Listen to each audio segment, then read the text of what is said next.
நீங்க கியூட்னு நினைச்சுக்கிட்டு இருக்க பட் உங்களை கொல்ல கூட தயங்காத டெத்லியஸ்டான அனிமல்ஸ்லாம் என்னென்னு உங்களுக்கு தெரியுமா?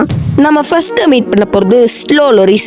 என்னடா பார்க்க ரொம்ப கியூட்டா டெடிபியர் மாதிரி இருக்கு, இதுல என்னடா டெத்லியஸ்டா இருந்துற போகுதுன்னு கேட்டீங்க அப்படின்னா அங்கதான் பிரச்சனையே. என்ன இது எப்ப த்ரெட்டன் ஆகுதோ அது அதோட எல்போல இருக்க பாய்சனஸ் லிக் பண்ணுமா, அண்ட் எப்ப அந்த பாய்சனஸ் அதோட சலைவோட கலக்குதோ அந்த நேரம் அது உங்களை ஒரு கடி கிடைச்ச கூட.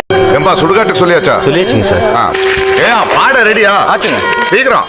நம்ம செகண்டா பார்க்க போறது ப்ளூ ரிங் டாக்டோபஸ். என்னப்பா பார்க்கவே ரொம்ப க்ளோவிங்கா கியூட்டா தானே இருக்கு அப்படின்னு நீங்க சொன்னீங்க அப்படின்னா வெயிட் அ மினிட். ஏன்னா இது கேரி பண்ணிருக்க பாய்சனஸை வச்சு ஒரே நிமிஷத்துலயே 26 ஹியூமன்ஸ் வரைக்கும் கொல்ல முடியும். அண்ட் இதுலயே ஒரு டெட்லியஸ்டான விஷயம் என்ன அப்படின்னா இது உங்களை கடிச்சு அப்படின்னா உங்களுக்கு வலியே விளங்காதான் அன்டில் நீங்க சாகுற வரைக்கும். நம்ம தேர்டா பார்க்க போறது கேசோவேரி. என்னப்பா கார்ட்டூன்ல வர மாதிரி ரொம்ப கலர்ஃபுல்லா ஜெயண்டா இருக்கே அப்படின்னு கேட்டீங்க அப்படின்னா உலகத்துல இருக்கிறதுலே டேஞ்சரஸான பேர்ட்ஸ்ல இதுவும் ஒண்ணு. இதோட ஷார்ப்பான கிளாவால உங்களை இதோட எத்திரிச்சு அப்படின்னா அது உங்களோட ஸ்கின்னை கிழிச்சு உங்களோட மசில் அண்ட் ஈவன் உங்களோட போனை கூட டேமேஜ் பண்றதுக்கு அதிகமான வாய்ப்பு இருக்கு. சோ இப்ப சொல்லுங்க, இத பார்த்தா கியூட்டாவா இருக்கு?